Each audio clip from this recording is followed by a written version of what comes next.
टिंकू बदमाश की Audi car से एक बियर का बोतल उछलकर पिंकुआ के घर के पास आ गिरता है। आलू धनिया प्याज भिंडी, आलू धनिया प्याज।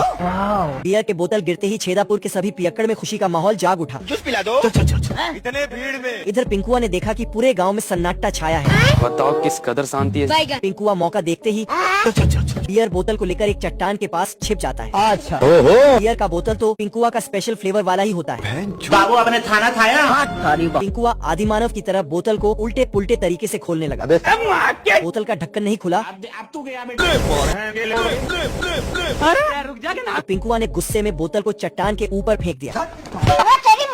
बोतल चट्टान से टकराते ही आसमान की तरफ निकल पड़ा।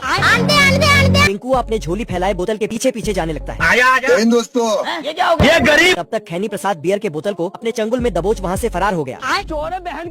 खैनी प्रसाद बियर का बोतल ले जाकर सीधा चुस्ता को थमा देता है। एंट्री अच्छी है। चीज है। पिंकुआ ने डब्बे को मुंडी में अटकाया और वहाँ से भाग निकला। अच्छा। काफी दूर आने के बाद उसने डब्बा उठाकर देखा तो पता चला कि सलमान भाईजान और खैनी प्रसाद मजे से डांस करने में लगे हैं। एक नंबर का छिलरा। पिंकुआ ने फिर से डब्बे को मुंडी में अटकाया और वहाँ से भागते भागते सीधा जाकर एक बक्से से टकराया।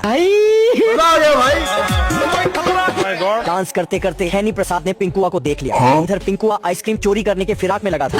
खैनी प्रसाद को चिल्लाते देख पिंकुआ वहाँ से भाग निकला। खैनी प्रसाद भी फुल स्पीड में खदेड़ने लगता है। तभी उसने पीछे मुड़कर सलमान भाईजान की तरफ देखा, जो कि अभी तक नाचने में ही लगा होता है। इधर भागते भागते पिंकुआ की हालत गंभीर हो चुकी थी। पिंकुआ ने पीछे देखा तो पता चला कि सलमान भाईजान फुटबॉल की तरह उछाल मारते हुए इधर ही आ रहा है। सलमान भाईजान को देख पिंकुआ की हालत खराब हो गई। पीछे से खैनी प्रसाद भी आ पहुंचा था और वो अपने हाथ में एक रेडियो भी रखा होता है। चलिए शुरू करते हैं। खैनी प्रसाद ने जैसे ही गाना बजाया तभी सलमान भाईजान अपने मूड में आ गए। ये काली बतख जा रही थी तभी बतख मुर्गी का अंडा समझ के ले जाती है और मुर्गी के घोंसले में लाकर रख देती है। इतना बड़ा अंडा देख के मुर्गा अंडे को नाप तोल करने लगता है। यहाँ कुछ तो गड़बड़ है। मैंने कुछ नहीं किया। फिर मुर्गा अंडे को बाहर लाके फेंक देता तो काली बतख जाके पकड़ लेती है। मोहल्ले के सारी मुर्गी और बतख इस पे हंसने लगते हैं। काली बतख अंडे को मरहम पट्टी करके सेकने लगती है। तभी बच्चा निकल आता है। तो बतख बच्चे को लेके मुर्गे से खाना मांगने चली जाती है। ओ भाई ये क्या है? बाप रे।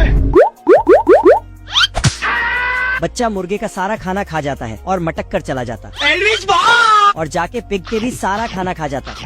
फिर पिग को ही खाने लगता तो मुर्गा आकर बच्चे को भगा देता। साले को छोड़ूंगा नहीं। मुर्गा बोलता है इसे ले जाओ और कभी बाहर मत लाना। दादा शाह गला फाड़ रहा था। एक पड़ोसी उसकी आवाज से परेशान हुआ। जाना था ना बाबू, 5 मिनट। उसे लात मारकर दूर फेंक दिया। दादा शाह को लगा कि सब गिटार की गलती थी। गुस्से में उसने गिटार को गोली मार दी। खूबसूरत लड़कियों को देख उन्हें रिझाने के लिए वो झाड़ू को गिटार की तरह बजाने लगा और साथ ही गाना गाने लगा। क्या लड़का है। फिर मुर्गियों से कहा बाहर आओ तो मुर्गियों ने कहा अब्बा नहीं मानेंगे। पहले गेट खोल कर आओ। अंदर गोटा रखवाली कर रहा था तो ठोके जाने से बचने के लिए अब देख तू। वह नाजायज बच्चा बनकर दरवाजे पर लेट गया। जय हिंद दोस्तों। जब गोटा बाहर आया तो दादा शाह ने उसे बताया कि कुत्ते ने मुझे मारा है। अब देख तू। गोटा व्यवस्था करके बदला लेने गया। 5 मिनट। उसने कुत्ते की पूंछ पकड़कर और ठोक कर पिछवाड़ा सुझा दिया और गुलेल से वापस आकर उसे टुकड़ों में तोड़ दिया और फिर डस्टबिन में भरने लगा। पता चला दाद शाह तब तक बोरा फतेही के संग रिहर्सल कर रहा है। Comment 4 part 2। ये मुर्गी एक बार में 72 लाख अंडे देने का रिकॉर्ड बनाती। उसने एक हफ्ते में अंडों के ढेर लगा दिए जो बिल्डिंग से भी बड़े थे। दरअसल यह सिलसिला तब शुरू हुआ जब एक फार्म में मुर्गियों का ऑडिशन हुआ जिसमें एक दिन में सबसे ज्यादा अंडे देने वाली मुर्गियों को सिलेक्ट किया गया। फिर सिलेक्टेड मुर्गियों को एक लाइन में स्लाइडर पर बैठाकर एक मशीन से गुजारते हुए पर्दे के पीछे ले जाया गया। बाकी मुर्गियां एक एक अंडा दे रही थी। फिर एक मुर्गी आती है और एक बार 100 अंडे देने का रिकॉर्ड बना देती है। जोगिंदर खराब आई जोगिंदर। सारी मुर्गियां ताली बजाकर उसका सम्मान करती। तभी गाने की आवाज सुनकर सारी मुर्गियां अंडा देना छोड़कर लैला मुर्गी की कॉन्सर्ट में भागती। उसका गाना सुनकर सभी मदहोश होकर झूमने लगती है।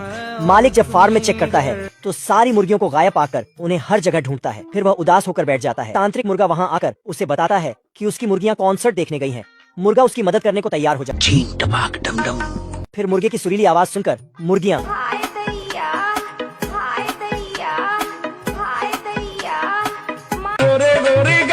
बादशाह के गाने सुनकर मुर्गियाँ बहुत कम अंडे हग रही थीं। तभी बदक ने हॉट गाने लगाए। तोबा। या। जिससे माहौल तुरंत ही गर्म हुआ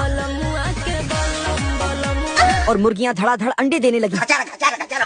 मुर्गा नहीं चाहता कि मेरी पत्नियों के कोई अंडे हथिया ले।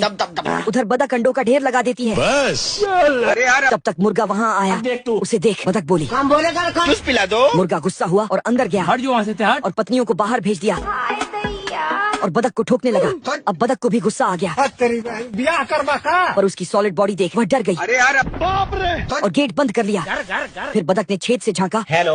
और अंडों को देखा क्योंकि उसे पैसे चाहिए थे पर मुर्गा उनकी रखवाली कर रहा था। तब बतख ने एक मुर्गी का भेष धारण किया। मुर्गा उसकी मतवाली चाल देखकर लवर गया। इससे तो बहुत मजा आएगा। फिर बतख ने उसे कोने में बुलाया। आगे सुनते हो?